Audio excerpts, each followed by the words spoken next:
Hey everyone, long time no see and all that gob. Today I am doing a video which is a bit unusual for me, just simply because I've not done one of these before. Recently I decided to take up reading. Not that I can't read, but you know, just reading books and so on. So I thought I'll start with something I can hopefully be familiar with. As I'm greatly into my films, I thought I'll pick a novel that has been turned into a film. So, this video, I mean, I don't know if this is going to be a regular occurrence, but this video will be concentrating on the novel of The Running Man. It's, as you can see, written by Stephen King, but he was writing as a pseudonym Richard Bachman. And even this edition was 1988, I think it might have been, which is even before I was born. Yeah, 1988, so this is older than me. So anyway, what I'm going to do, I thought I'd do, because this book is extremely different from the film. I would assume most of you, hopefully, most of you have seen the film. So I'm just going to run through what's different between this and the film itself. So hopefully you stick around and I'll let you know on the major differences between this and the film. Okay, so first thing I want to point out is that you've got Arnold Schwarzenegger on the cover here. It's got The Running Man, and it actually says right here, now a major film starring Arnold Schwarzenegger. I hope that's in shot. And even on the back you've got pictures from the film, so you've got Arnold Schwarzenegger, Yaphet Kotto, I hope I've said that right, and a shot from the end of the film with Arnold Schwarzenegger here. Thing is, this book is... the film, let me say, because this was written before the film was made, the film is nothing like the book, not at all. The only real similarities are some of the character names, and there's only like 3 of them that are the same. So I'm really going to dissect this. Please be aware that the following video contains spoilers of both the novel and the film of The Running Man. If you are farty about this, please do not watch this video, but of course I'd rather if you did. Thank you. I mean, I won't go extremely detailed, but the key points I can remember I'm going to point out for you, and maybe we can have a laugh at this. Okay, so in the film, the first scene is Arnold Schwarzenegger. He's, I believe, a police officer on riot duty. He's in a chopper, and they're watching over a crowd, and he's told to take fire on an innocent crowd who's scavenging for food and shelter, and he doesn't want to do it, and he gets put into a prison eventually. In the book, that's completely different, and I apologise for the siren. In the book, the opening sequence is...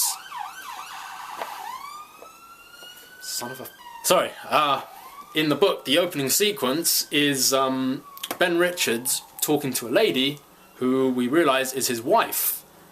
And in the film, he didn't even have a wife. There was no relation to a lady, as far as I can remember. We didn't see anything. And also, they are talking over a daughter they have. So in the book he has a kid, he's a family man. He went to college, high school, but he dropped out. Can't remember the exact details, as I said. And in the film, completely different. Not a family man as far as we know. He has a brother in the film, but he's killed off by the government. No mention of a brother as far as I can remember in the book. So from page 1, completely different, and that's the first thing that stands out for me. Second big thing that stands out for me is, as I mentioned previously, he's put into prison for not opening fire on innocent civilians, and he and basically there's a big prison break, and he and 2 others, Vice and Laughlin, escape. They have to get these explosive collars taken off from around their necks because they will explode, and that happens in the film. One of their guys gets his head blown off trying to escape from the boundary of the prison. From there, he tries to make a run for it. Damon Killian sees Ben Richards running and thinks he'd be a great contestant on the show, so he gets caught at the airport and forced to compete in the Running Man game show. In this, Ben Richards volunteers for it because he needs money because his baby daughter is very ill. So apparently, I believe it's if they rather than it all being in one night like in the film, here's another difference, it have to last for a 30-day period, and if they last the 30 days, I can't remember what the price, let's see, they get $1 billion prize at the end for lasting 30 days. So this is like prolonged over a month rather than just in one night as it was in the film. Yeah, so he volunteers to be on the game show because he needs the money. You know, I suppose we've all sort of done things we didn't want to do, but we're desperate, blah blah blah, you know, so on. And that's what it is in the story. Another difference is in the film we have a scrawny old man, not scrawny, but an old man, Richard Dawson, who played Damon Killian. Another big difference in the book is that his name is Dan Killian, as far as I can remember, and as far as we're led to believe, he's a big burly African-American gentleman. So, major difference there, and Dan Killian seems a lot more sinister. In the role if they remade the film, I could picture, you know, sadly it couldn't happen, I could picture the late Michael Clarke Duncan to play Dan Killian. That's just the vision I had in my head. So, convinced yet how different these are? Another difference, just before he gets thrown into the game show itself in the novel, he meets a guy called Laughlin, as is portrayed in the film by Yaphet Kotto, and I believe he meets the Vice character, but I can't remember if he's actually named Vice in the film. In the novel, sorry, apologies. But in the novel, he doesn't encounter him ever again, this character. But Laughlin, he's in it again, but they don't work together as they do in the film. Literally, Laughlin is just heard about on the news later on that he's been killed by the Hunters. So the Hunters are in it. But big difference again, the game show itself, in the film, it's all within one area. Like, let's say the Games Federation has their own ring that the contestants run around and try and stay away from the Hunters. In the novel, they're literally allowed to roam all over wherever they want, and the Hunters have to hunt them down. So it starts off, I can't remember the exact locations, but it starts off, Ben Richards is taken to street level after he's introduced on stage and all the people booing, blah, hurling abuse at him. Taken to street level and he's literally allowed to roam wherever he wants. You know, he uses disguises, gets fake IDs. But yeah, he can go anywhere. He's not restricted to stay in one area. So at first I was like confused, like what's going on? But it turns out, because they mention locations in this book, I think he goes to New York, Boston, I think as well. But he's allowed to go anywhere. I couldn't believe it. This is nothing like the film at all. And something else, we had Amber, someone else that they just threw in. He got caught at the airport with her, trying to escape with her because she had a boarding passport, what have you. She doesn't exist in this book. There is a lady, I believe her name is Amelia Williams. He literally encounters her while trying to escape, pulls her over, and she literally almost just drives for him, and he sort of takes her as a hostage, and she's in it till the end. I'll explain that in a bit. And he meets some other characters who's trying to help him be a fugitive, essentially. And yeah, nothing more to say. I hope he can go wherever he wants. He meets different people, and he's forced to kill police officers chasing him and escape from the Hunters. So the biggest sticking point, or one of the biggest sticking points for me, this is the end now. I'm sorry if this has been shit. I don't care. The novel ends on a jet plane. There is no jet plane at all in the film itself. He literally has Amelia Williams, as I mentioned, hostage.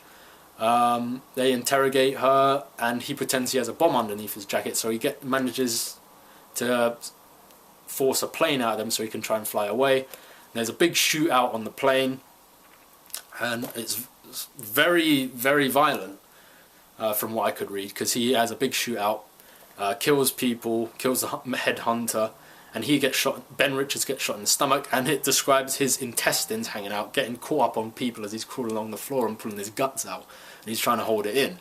Although the film itself was pretty brutal, what with Buzzsaw getting cut right up the ghoulies with his chainsaw, and Sub-Zero getting strangled to death and having his neck ripped open with barbed wire, those hunters don't exist. They're all pretty, like, let's say, suited and booted people in this. They use their mind more than their physical presence, let's say. So yeah, and the final scene, he puts a parachute on this Amelia Williams to jump out the plane. But the door of the plane gets ripped off and she gets sucked out the plane, and that's the last we ever hear of her in the book. So she's not Amber, but don't know whether she lives or survives, because she's a bit of, you know, she hasn't got any experience running and so on. She's just a regular woman in the book. So she could have used the parachute, she could not have if she didn't know how to use it. So that's the last year of her. You don't know if she lives or dies. But the very final scene is they offer Ben Richards a part on the show to be a hunter. And he says, yeah, alright, I'll do it. You know, obviously it's not as bland as that. And after he kills the headhunter and so on, because he's basically dying, all his guts are hanging out, he decides to fly the plane into the Big Games Federation building, which I believe was in the film at the start when you saw Damon Killian going into a building.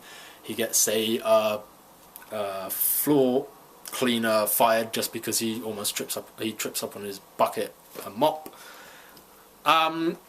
So yeah, he flies towards the building and flies the plane into the building. So Ben Richards in the novel dies and takes Killian out at the same time. The final scene describes it as Killian has a massive window, basically one wall is a window. He sees the plane come and he walks up to the window and he can see Ben Richards flying at him, and Ben Richards is giving him the middle finger with a devilish grin on his face. And then after that, the plane flies into it. Final chapter, I can even read this to you because it's literally about 6 lines. It counts down from 100, by the way. Final chapter, after he's flown into... Oh, let me read this. His face smeared with blood, his black eyes burning like the eyes of a demon. Richards was grinning and giving him the finger.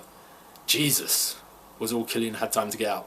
Final chapter here. Heeling over slightly, the Lockheed struck the game's building dead on, 3/4 of the way up. Its tanks were still better than a quarter full. Its speed was slightly over 500 miles an hour. The explosion was tremendous, lighting up the night like the wrath of God, and it rained fire 20 blocks away. That's the final chapter. So, Ben Richards dies in this, takes out Killian. As I say, completely different to the film, because in the film, he kills Killian, and final scene is Arnold Schwarzenegger and Amber kissing each other's faces off, and they walk off, and the film ends. With a great song by John Parr called Restless Heart. I remembered that. Anyway, I hope this video has been informative for you. I just thought I really wanted to get this out because I do love my films, and I was greatly surprised at how different this book is to the film. If you're too young to have not seen the film, or whatever, you just haven't seen it, please see the film. It's one of those typical Arnold Schwarzenegger films from the 80s that were shit, but I grew up with it, and it's just brilliant. It's one of the iconic films of my childhood. If you haven't seen the film, I hope you have enough room for my fist, because I'm going to ram it into your stomach and break your goddamn spine! Ah!